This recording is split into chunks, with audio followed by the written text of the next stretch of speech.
Ya. Baik, sebelumnya Assalamualaikum warahmatullahi wabarakatuh. Waalaikumsalam warahmatullahi wabarakatuh. Sebelumnya perkenalkan, nama kakak Dwi Ekasia. Kalian bisa panggil Mbak Dwi bisa, Kak Dwi bisa. Kemudian kakak asalnya dari Ngawi, kebetulan kuliahnya di UIN Surakarta. Kemudian kakak sekarang ngekos ya di sana. Ada yang ditanyain? Yaudah, kita langsung aja ya. Sebelumnya mungkin salah satu dari kalian bimbing doa dulu nih. Siapa? Yang jawab nih. Satu aja. Siap, berdoa mulai.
Diambil dari bahasa Yunani, yaitu kata bios yang bermakna hidup dan kata grapein yang artinya tulis. Nah, jadi secara umum teks biografi itu artinya tulisan yang memaparkan riwayat kehidupan seseorang berdasarkan fakta, data, dan peristiwa atau kejadian yang dialami. Jadi teks biografi itu berupa tulisan untuk menceritakan, bukan menceritakan sih, ya 11-12 dengan menceritakan tentang seseorang seperti tokoh tadi, seperti tokohnya R.A. Kartini, B.J. Habibie. Itu kalian searching di Google pun banyak ya teks biografinya itu seperti apa kedua tokoh. Kemudian dalam teks biografi itu bahasa yang digunakan itu harus lugas, jelas, dan tidak bertele-tele agar tidak menimbulkan pemahaman yang berbeda dan bias pada pembacanya. Jadi kalau kalian itu ingin menulis nih teks biografi, kalian harus menggunakan bahasa yang jelas. Jadi supaya pembaca itu tidak bingung dalam memahami tulisan kalian. Kemudian apa aja sih isi dari teks biografi itu? Nah, isi dari teks biografi ini tidak sekedar biodata saja seperti nama, kemudian data kelahiran, kemudian informasi, contohnya kayak sekolahnya di mana. Tetapi di isi teks biografi ini lebih kompleks karena dapat juga berisi pandangan, sikap, kemudian ada perasaan, pemikiran, kemudian hingga peristiwa atau kejadian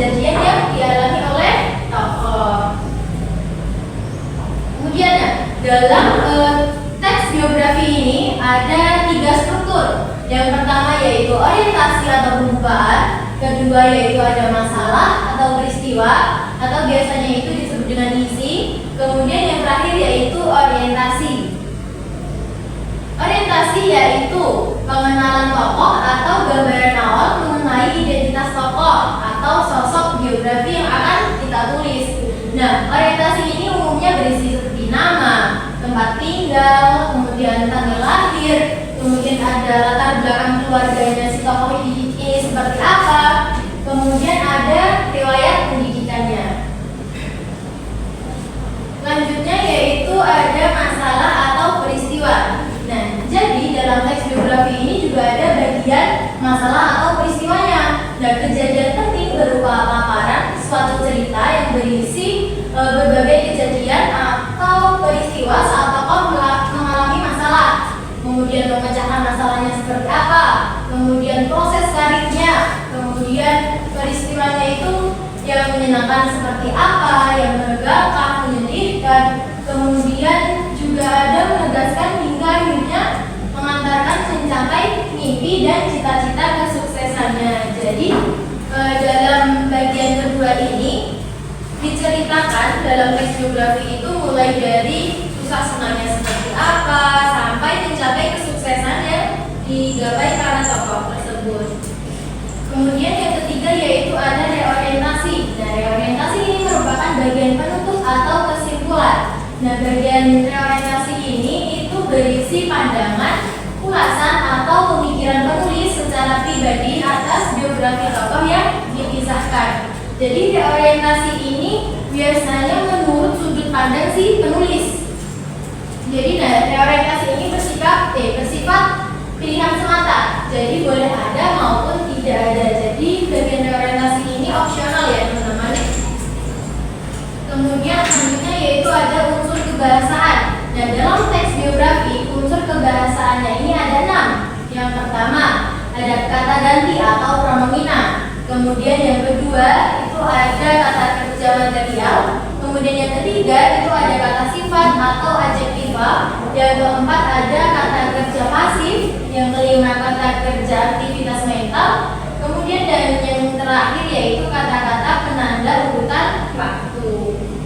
Yang pertama kata ganti pronomina. Nah, kata ganti ini dipakai untuk mengacu pada kata benda nominal lain.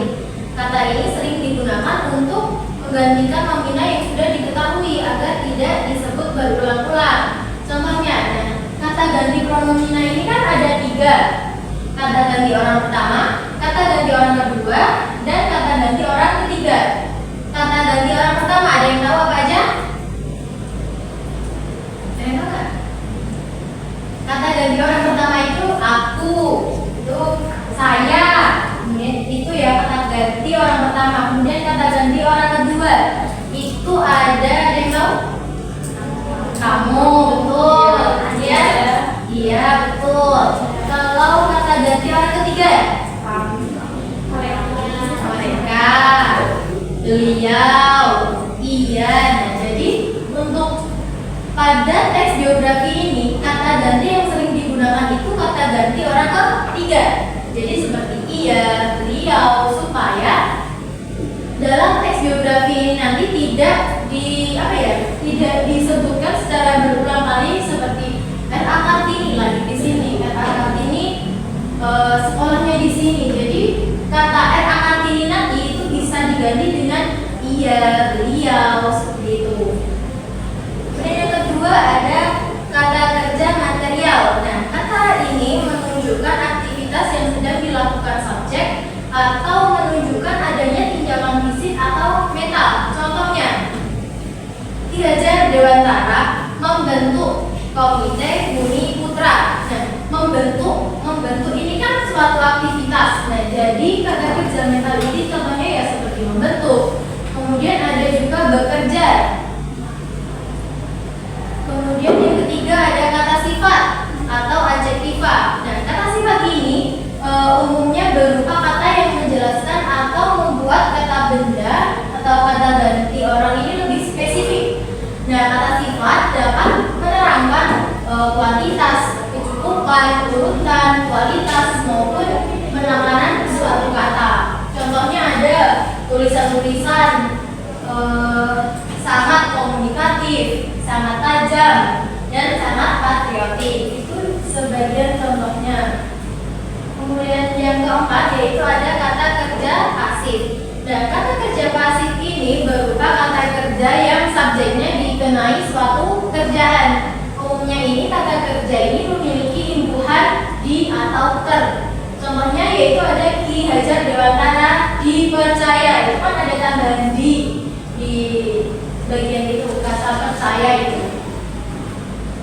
Kemudian yang kelima ada kata kerja aktivitas mental. Dan kata kerja aktivitas mental ini merupakan jenis kata kerja yang mengutarakan suatu respon atau reaksi individu terhadap sebuah sikap, kondisi, atau pengalaman tertentu. Contohnya, Ki Hajar Dewantara semakin mencurahkan perhatiannya pada bidang pendidikan. Nah, kata mencurahkan ini sebuah respon dari si Ki Hajar Dewantara ini. Kata lainnya juga seperti sedih. Sedih itu kan juga contoh satu kata kerja sebagai suatu respon. Sedih, marah, bahagia, dan lain sebagainya. Kemudian yang keenam, yang terakhir nih, yaitu kata-kata penanda urutan waktu. Nah, kata-kata penanda urutan waktu ini terdiri atas kata hubung atau konjungsi. Nah, kata depan, preposisi, dan kata benda nomina yang berkenaan dengan urutan waktu atau kronologis. Contohnya seperti ini. Pada masanya Ki Hajar Dewantara dikenal sebagai penulis andal. Jadi pada masanya ini menunjukkan penanda urutan waktu. Nah, dari materi tadi ada yang ditanyakan nggak? Mungkin ada yang masih bingung. Kalau nggak ada, kakak punya 3 pertanyaan. Siapa yang bisa jawab? Nanti kan ada sedikit. Ada yang masih ingat nggak tadi penjelasannya itu bagaimana bahasa yang digunakan dalam teks biografi? Jadi kalian dalam menulis teks biografi itu bahasanya harus gimana sih? Bisa? Nggak harus ketat nggak apa-apa. Ya? Siapa namanya? Jelas. Namanya siapa? Sudah. Oh tidak. Gimana bahasa yang digunakan dalam teks biografi itu gimana? Jelas tidak berbeda. Nah, bagus, benar ya. Jadi seperti tadi slide berapa ya? Nih, nah bahasa yang digunakan dalam teks biografi itu harus lugas, jelas, dan tidak bertele-tele. Kemudian lagi nih, gift-nya nanti dulu ya, sabar. Yang kedua yaitu apa saja struktur teks biografi. Ada yang ingat nggak tadi? Ada apa aja strukturnya? Ada yang itu siapa? Oh ya, siapa namanya? Hah? Raffi. Oh Raffi. Ya, apa aja tadi strukturnya? Ya.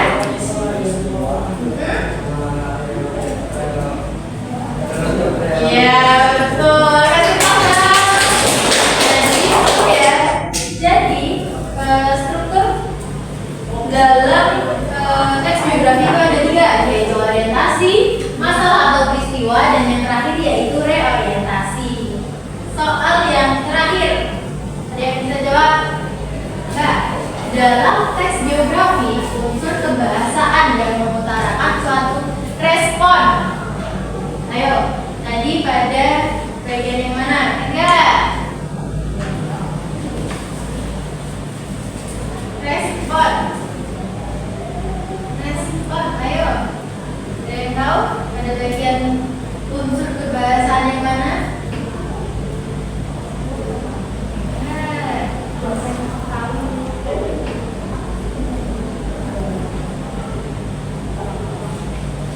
Wah, hebat. Ada nomor berapa nih? Udah kakak spill dari siapa yang bisa angkat tangan? Gak apa-apa. Jangan takut salah ya teman-teman. Betul.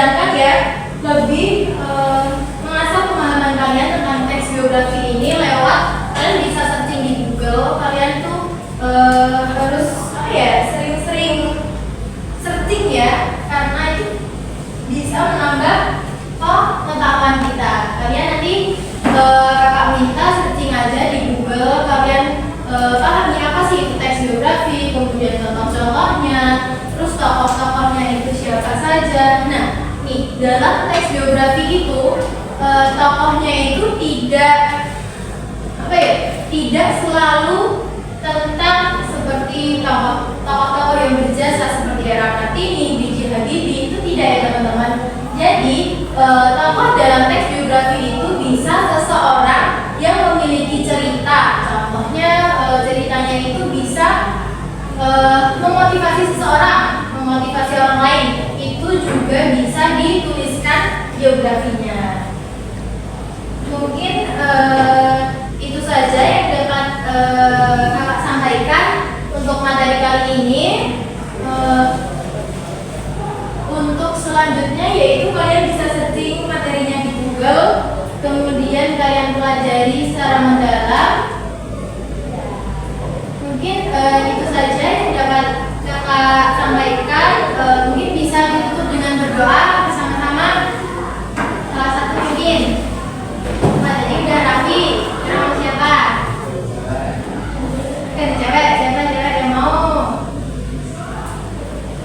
Coba aja. Siapa namanya?